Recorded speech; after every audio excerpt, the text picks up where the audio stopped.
So that's the situation at the moment. Martinova leads for Russia. Karadimir in second place, and rightly so. Those two were outstanding. The rest of the group didn't match them.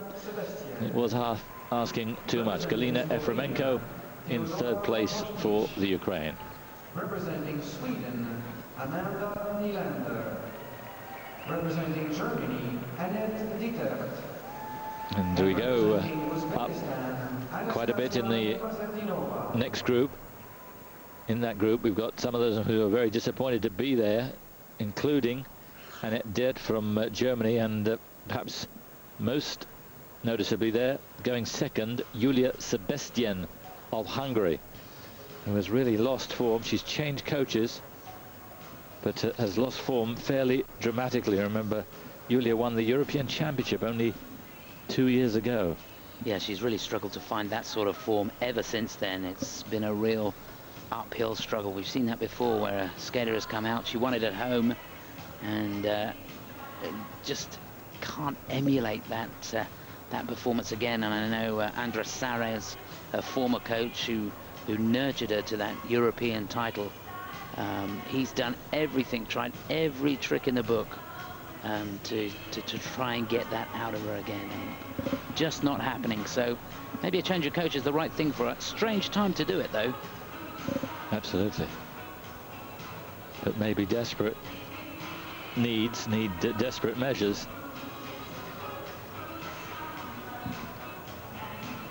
Time now to go back to the website at Eurosport.com. One more from Julian.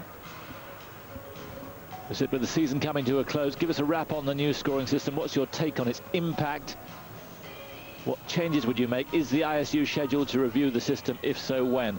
Well, it's a constant reviewing situation, isn't it? I know at the next Congress they'll review it very closely, but it's a constant renewal, really. Well, all the big changes will be made this summer, and there'll be quite a few, I think. I think one of the key things they've got to look at is the value of the elements, the tariff. We've got a situation where triple flip, triple toe, for example, is worth the same as a quadruple toe, which the difficulty is the quadruple toe is, you know, so difficult.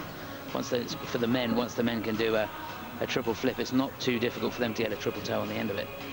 So that's been highlighted, and I know they're going to look at that. There's big changes in the ice dance. I know there's 3 or 4 changes they're going to make there. One in particular, the hand move, and they're looking at putting into it a lift where the skaters have got a bit more freedom. So they're trying to just come back a little bit in the ice dance, I think. So there will be lots of changes. My take on it is, I think it's a very, very good move. I think it's made it... Initially, it was more difficult for the judges, but I think at the end, it's much easier for the judges. And it will be easier for us in time as we settle into it, and you back home settle into it. I know there's a lot of criticism because people feel that skating's lost its identity of the 6-0, but sometimes you have to move forwards, and it is a positive system, whereas the old system, you were taking away from 6 all the time. The skaters can go out there and they know that everything they do, they're adding to a base mark of 0, and I think that's a good thing. I think they're moving in the right direction in almost every direction, except one: accountability. Absolutely, and I think you're not alone with that. The skaters, the coaches, just about everybody, people at home as well. You know, we do feel that we want to know who's giving what marks. In every other sport that's judged, we know who's given what mark, and figure skating should be no different. Yeah. Don't hide. There's less and less to hide anyway, even if there was a lot or not so much in days gone by. There is obviously less now. It is better judged. Let us see what the judges score. Well, I can tell you from the comments that Octavio Cinquanta made in Lyon, I went to his press conference there, and that is one of the things that won't change. No, it will, Chris. It will eventually. It will. I hope it does. He'll be King Canute. Yeah. If he tries to keep the floodgates. Well, it won't happen this... What I'm saying is it won't happen at this Congress. Absolutely. But in time, yeah, I'm sure it will. It'll have to. Yeah. It's lunacy. But, guys, if you're listening, going very much in the right direction, and congratulations.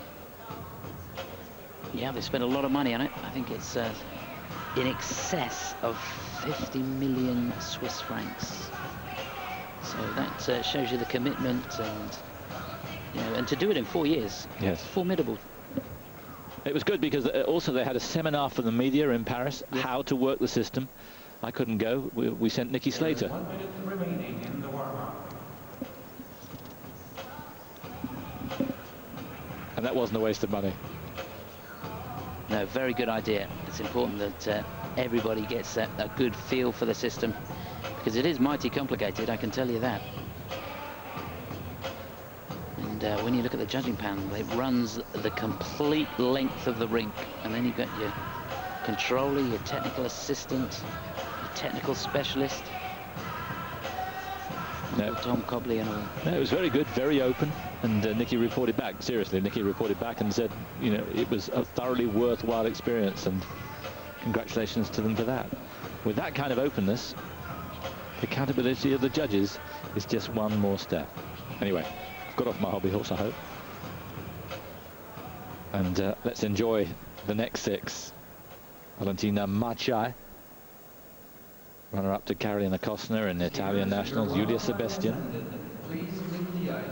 Then Teodora Poštič from Slovenia, Amanda Nylander for Sweden, Annette Dytrt for Germany, and Anastasia Gimazetdinova from Uzbekistan.